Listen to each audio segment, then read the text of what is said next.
അപ്പോൾ ചേട്ടൻ റീ എൻട്രിക്ക് പോയി അങ്ങനെ സംസാരിച്ച് കഴിഞ്ഞ് തിരിച്ചു വന്നപ്പോഴത്തേക്ക് ഈ ഫ്രണ്ട്സൊക്കെ എങ്ങനെയാണ് അപ്പോൾ റെസ്പോണ്ട് ചെയ്തത്? അവർ നീ ചെയ്തത് നന്നായി എന്നാണോ ഇല്ല, പറഞ്ഞത്? അവരെല്ലാരും പറഞ്ഞു അതെന്തിനാ നീ അങ്ങനെ ക്ഷമ കൊടുത്തു. അവർക്ക് ഇഷ്ടപ്പെട്ടില്ല ആർക്കും.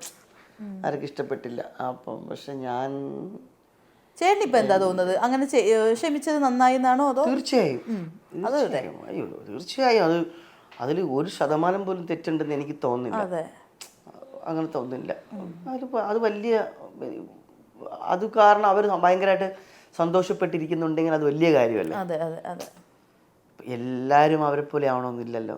ഇപ്പം ഞാനൊരാൾ കാരണം ഞാനൊരാൾ കാരണം ഒരാൾ വേദനിച്ചിട്ടുണ്ടെങ്കിൽ അത് തിരുത്തി അത് നന്നായിട്ട് സന്തോഷമായിട്ട് ഇരിക്കണമെന്നുള്ള ആഗ്രഹിക്കുന്നതിൽ തെറ്റൊന്നും എനിക്ക് പറയാനില്ല. ഇപ്പം എന്നെ സ്നേഹിക്കുന്ന ആൾക്കാരും ആണെങ്കിൽ എൻ്റെ സുഹൃത്തുക്കളൊക്കെ എന്നോട് വിളിച്ച് ചോദിക്കുന്നുണ്ട് എന്തിനാണ് നീ അങ്ങനെ ചെയ്തത്, എൻ്റെ ആവശ്യം ഉണ്ടായിരുന്നോ എന്ന് ചോദിക്കുമ്പോൾ ഞാൻ പറയുന്നത് ഒറ്റയ്ക്ക് സ്ട്രഗിൾ ചെയ്ത് അവരുടെ ഒരു സ്പേസ് പിടിക്കാൻ വേണ്ടി വരുന്നൊരു ഒരു സ്ത്രീയാണ്. അപ്പം അവർക്ക് കുറേ അധികം ഇമോഷൻസ് ഉണ്ടാവാം. അപ്പം നമ്മളെ പോലെയല്ല. അപ്പം കുറച്ചൊരു ഒരു നന്മ ഉണ്ടാവണമെങ്കിൽ ഉണ്ടാവട്ടെ, സന്തോഷമായിട്ട് ജീവിക്കട്ടെ, ഹാപ്പി ആയിട്ടിരിക്കട്ടെ എന്ന് വിചാരിച്ചു. അത്രേ ഉള്ളൂ. മനസ്സിലായി.